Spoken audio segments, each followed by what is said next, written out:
সবাইকে দুর্গা পূজার অগ্রিম শুভেচ্ছা। আজকের ভিডিওতে আমরা জানব এই বছর দেবী দুর্গা কিসে চড়ে মর্তে আসছেন, ফিরছেন কিসে। তো ভিডিও শুরু করা যাক। ভিডিও ভালো লাগলে লাইক, কমেন্ট, শেয়ার এবং সাবস্ক্রাইব করে পাশে থাকবেন।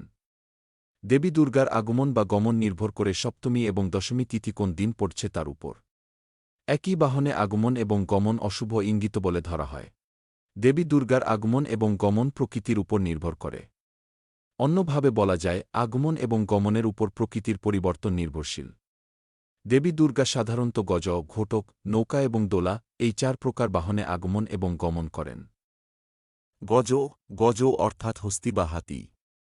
হাতিতে আগমনের ফল, গজে চজলদা দেবী শস্যপূর্ণা বসুন্ধরা।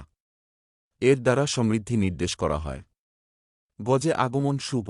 ঘোটক ঘোটক অর্থাৎ ঘোড়ায় আগমন বা গমনের ফল, ছত্রভংস্তুরঙ্গমে অর্থাৎ ছত্রভঙ্গ, ধ্বংস বা ছন্নছাড়া বা ধ্বংসাত্মক কোনো ঘটনা ঘটার আশঙ্কা সৃষ্টি হওয়া বোঝায়।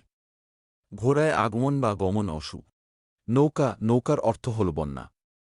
তবে নৌকায় আগমন বা গমনের ফল হিসাবে শস্যপূর্ণ বসুন্ধরাও বোঝানো হয়। কারণ বন্যা বা ধরা জলমগ্ন হলে জলের অভাব না থাকার ফলে প্লাবনের পরবর্তীকালে পরিপূর্ণ ভূমিতে ফলনের বৃদ্ধি হয়। এই আগমন বা গমন আংশিক শুভ আর আংশিক অশুভ।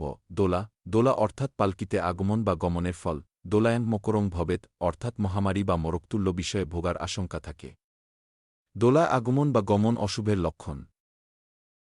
দেবী দুর্গার আগমন বা গমন নির্ভর করে সপ্তমী এবং দশমী তিথি কোন দিন পড়ছে তার উপর। সপ্তমী এবং দশমী তিথি রবিবার বা সোমবার হলে গজে আগমন বা গমন নির্দেশ করে। সপ্তমী এবং দশমী তিথি মঙ্গলবার বা শনিবার হলে ঘোটকে বা ঘোড়ায় আগমন বা গমন নির্দেশ করে।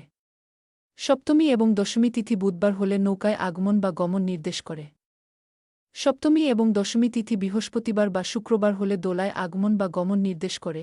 একই বাহনে আগমন এবং গমন অশুভ ইঙ্গিত বলে ধরা হয়। এই বছর দেবী কিসে চড়ে আসছেন তাহলে? 2024 সালে দেবী দুর্গার দোলায় আগমন এবং গজে গমন। দোলায় আগমন অশুভের লক্ষণ, তবে গজে গমন শুভ। প্রিয়জনদের সাথে সাবধানে এবং নিরাপদে পূজা দেখুন। সবাই ভালো থাকবেন। দয়া করে চ্যানেলটি সাবস্ক্রাইব করুন। ধন্যবাদ সবাইকে।